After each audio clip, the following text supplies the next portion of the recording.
able to answer all the questions today. However, we are making many website updates. We will also respond individually to questions that are about individual questions. So we're just going to go through as much as we can today, and then stay tuned for more information. I think we should start with some questions about the Research Stabilization Fund. And so these will be, Jeanette, for you. So a couple of questions about the use of the Research Stabilization Fund. Can the Research Stabilization Fund be used, for example, for closing out a terminated large project? Would that be an appropriate use? Yeah. Yes. I should also mention that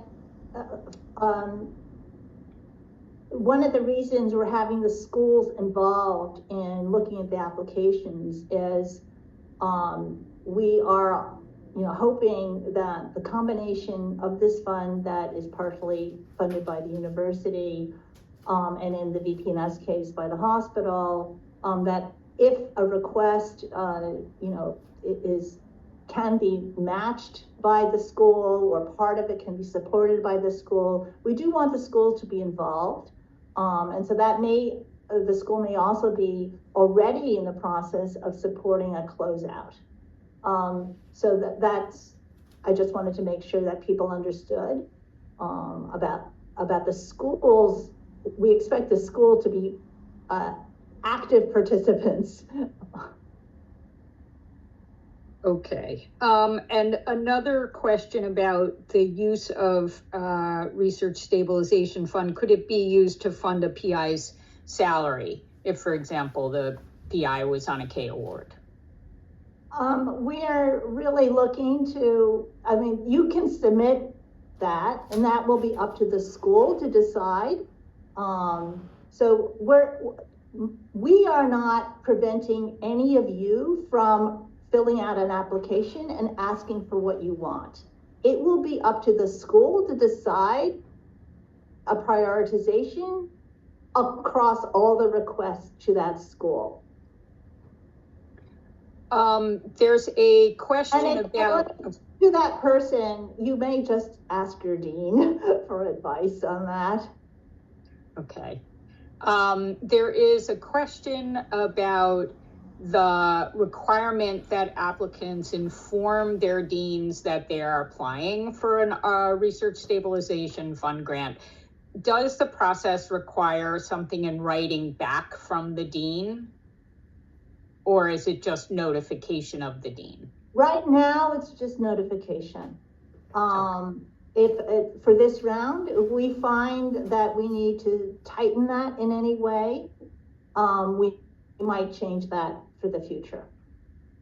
But we do hope that all of you will, be honest and use this money in good faith, or apply for this money in good faith. What about individuals who may not meet the Columbia criteria for eligibility to be a principal investigator? Can those individuals apply for a waiver in the usual process in order to apply for Research Stabilization Fund? Yes, people who are not officially PIs or may definitely apply for a PI waiver, and we will follow the same process as we always do. Okay. A question about the undergraduate research fund. Is it limited to Columbia undergraduates, or could it be used for? It's a good question. Actually, we hadn't talked about it. I would suggest limiting it to Columbia undergraduates right now. And if we find that we have money left over, we can open it up. That's unfortunately not a lot of money that we can provide, but we recognize that some of the programs for undergraduate research are possibly in jeopardy by some of the funding agencies, and we want to help the PIs make sure that they can continue to use or have undergraduates work on their research projects. It's a wonderful opportunity, obviously, for the undergraduates as well. And we have been quite focused on helping the Columbia undergraduates in general. Okay, great. Can you comment on the dollar amounts? You mentioned the $100,000, but is there a minimum amount, or can people ask for very small amounts if they just need to get through a smaller issue? You can absolutely ask for a small amount. And by the way, I want to take this opportunity to answer a question that you may not ask me, Naomi, but it has come up, which is, how much money is there? And I actually cannot tell you. There are two pots of money. And the reason I can't tell you is, first of all, I don't actually know the bottom line number, but the better reason is that the university, including the Board of Trustees, is actively seeking donors for this Research Stabilization Fund. And so right now we have some amount of money, but we're hoping that we can grow that, both pots of money.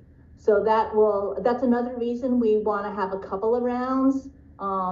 And hopefully over time, we will have more money in the Research Stabilization Fund that can help more people. Okay. So I don't know if you know the answer to this question, but there are a couple of questions about PIs who are interested in applying who may be affiliated with multiple schools. Do they apply through their home department and primary affiliation, or do they have the opportunity to apply? Froze on me, but I will answer what I think you asked, which is, please apply through your primary affiliation department. And don't, please don't apply to as a single PI to each one. We really mean it when we say one PI per application. And now, if you want to indicate in your application that you have other affiliations, that is fine. And then, as the schools communicate with each other, they might prioritize knowing, who's interested in what. So that's fine. But we're just trying to keep the bucketing easy for now. Okay. For postdocs whose funding is terminated, should the postdoc or the primary mentor apply for the funding? The primary mentor. Okay.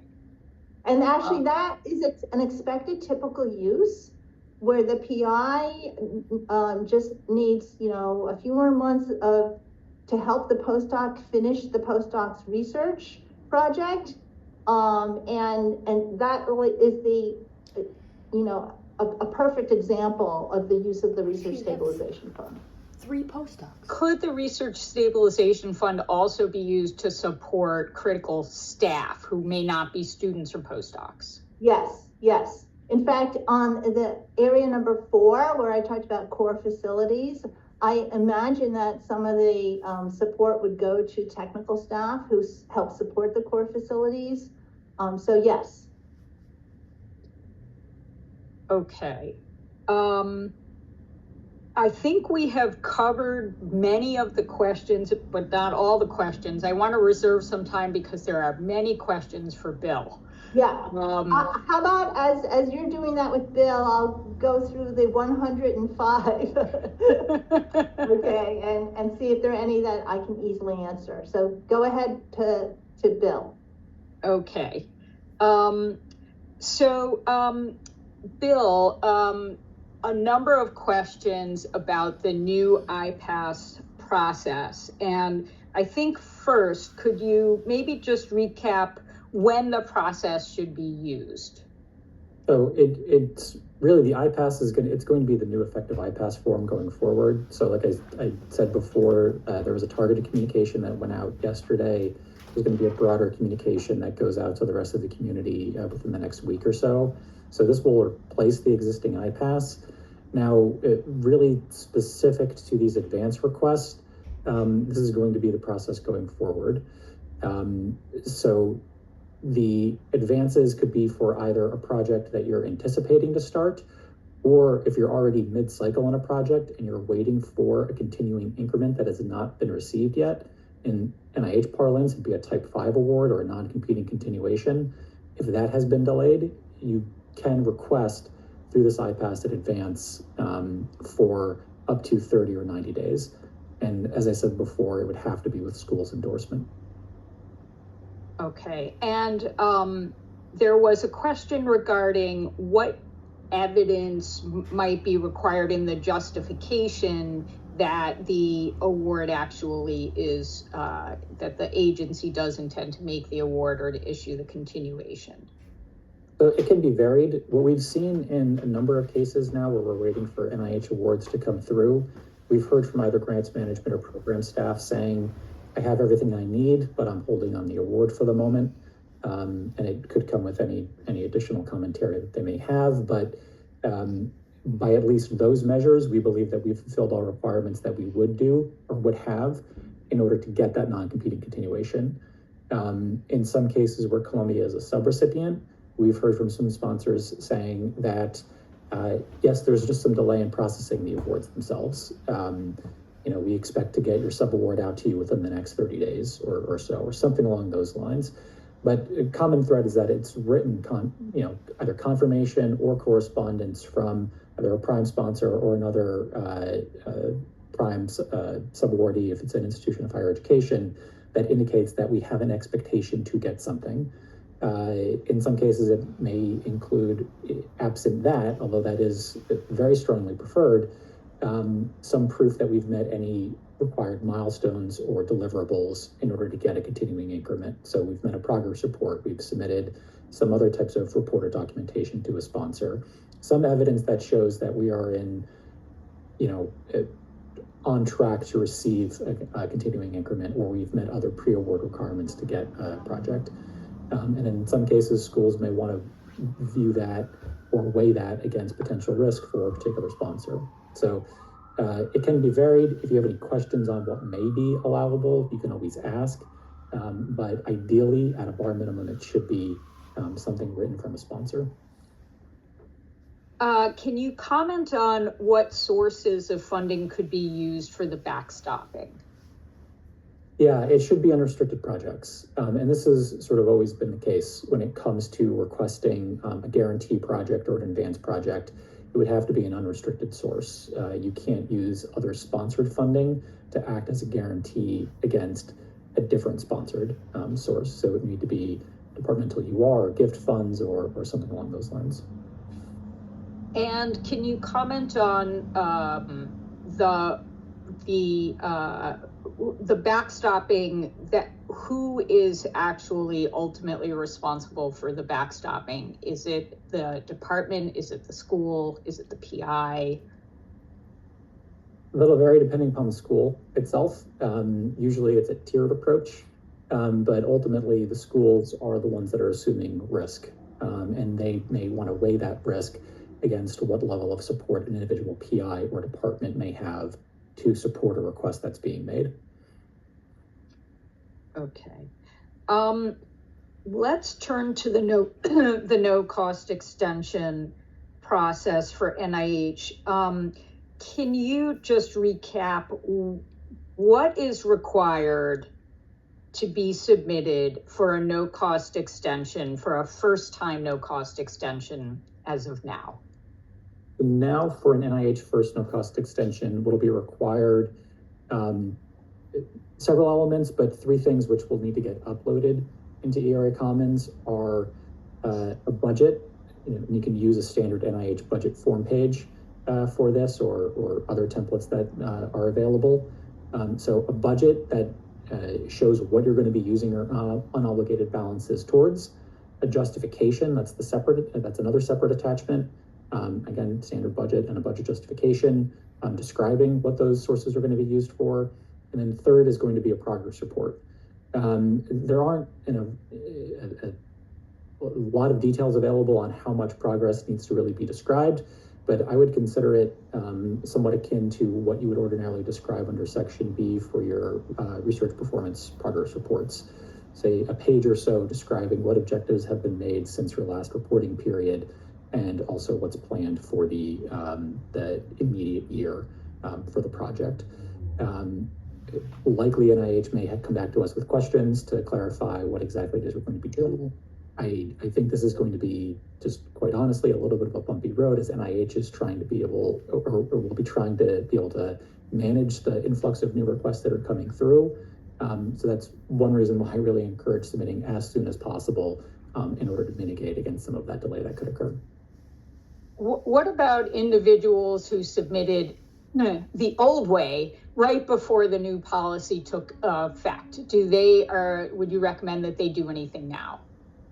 No, NIH is not rescinding no-cost extensions that have already been processed. So I hate to put it this way, but if you got in under the clock and your project period has already been extended, say you did this at the end of April, then your project period is already active for the next year. Second no-cost extension process would work the same as it had before, but NIH is not taking any recently submitted first-time no-cost through the old way and then pulling those project periods back.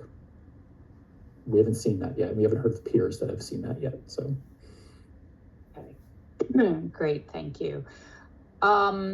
Let's turn to some questions about the NIH foreign subrecipient change. Are RPIs still allowed to include foreign consultants in their applications? So the indication from the guide notice is yes, you can still include a foreign consultant and also foreign vendors and foreign service providers.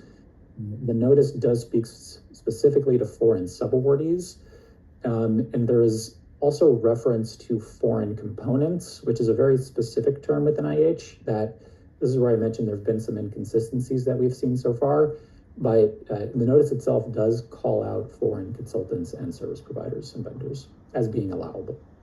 And does SPA have some guidance regarding the definition of foreign consultant and vendor versus subrecipients? Yes, we do have some resources available. Also, there's still existing NIH resources that go into parsing out some of the details for what may constitute a subawardee versus a contractor versus a consultant, and we can point to them on our websites separately. Great. I don't know if you know the answer to this question, but is it possible to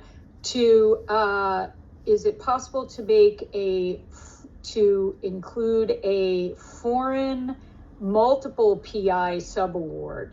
Would that be allowed, where there's an MPI that includes a foreign MPI, but also a Columbia PI?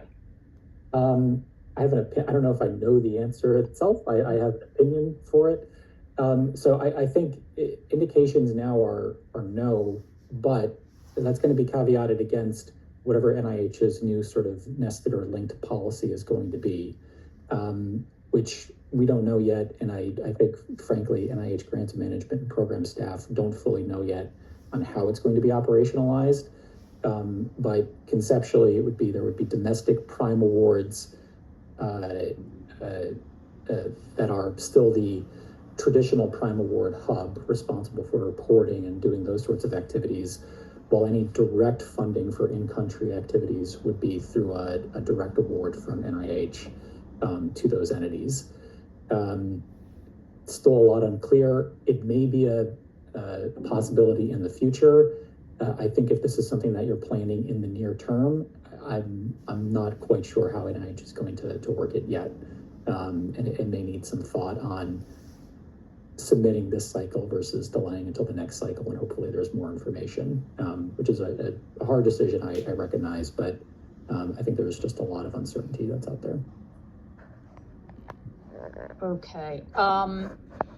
There is another question.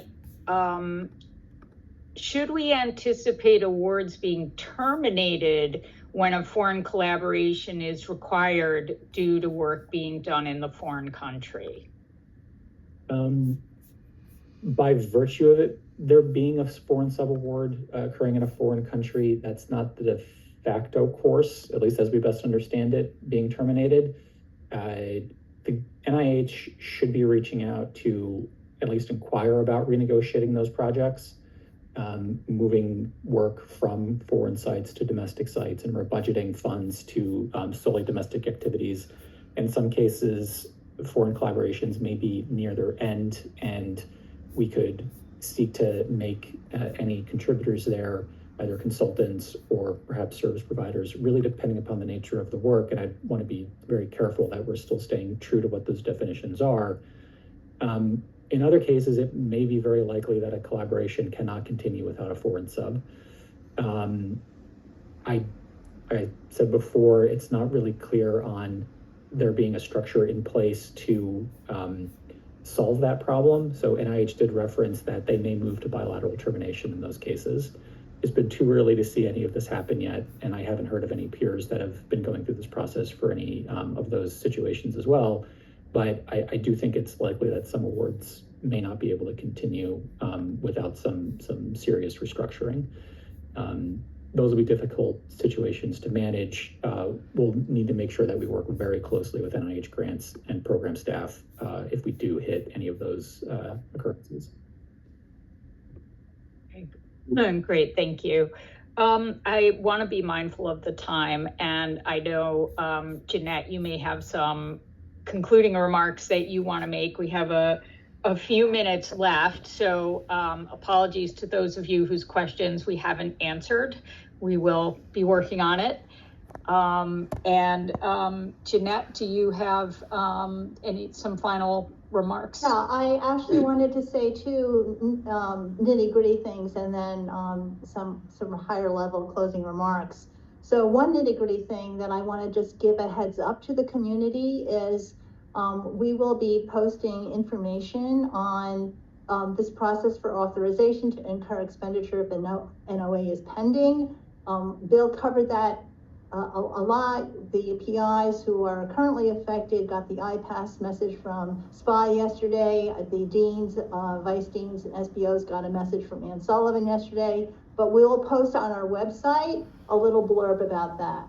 The second thing I wanted to say that we'll post on our website and make sure we communicate is guidelines for terminated awards. And as you know, not just Columbia, but many agencies are getting notice about termination of awards, and we need a process for figuring out how to help the PIs plan during that period.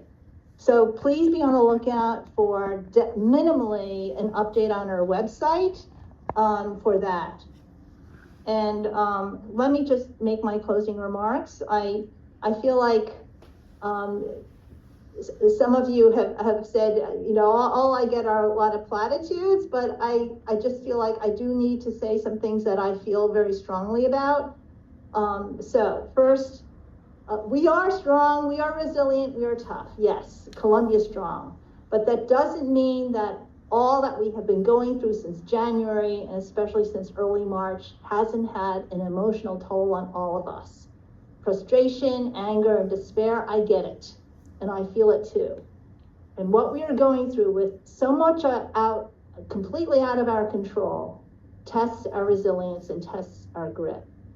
But I also do remain optimistic, and I look at all the people working behind the scenes so hard to help get Columbia through this. We all remain optimistic, and we can get through this together. We might look different after we get through this, but we will still be strong.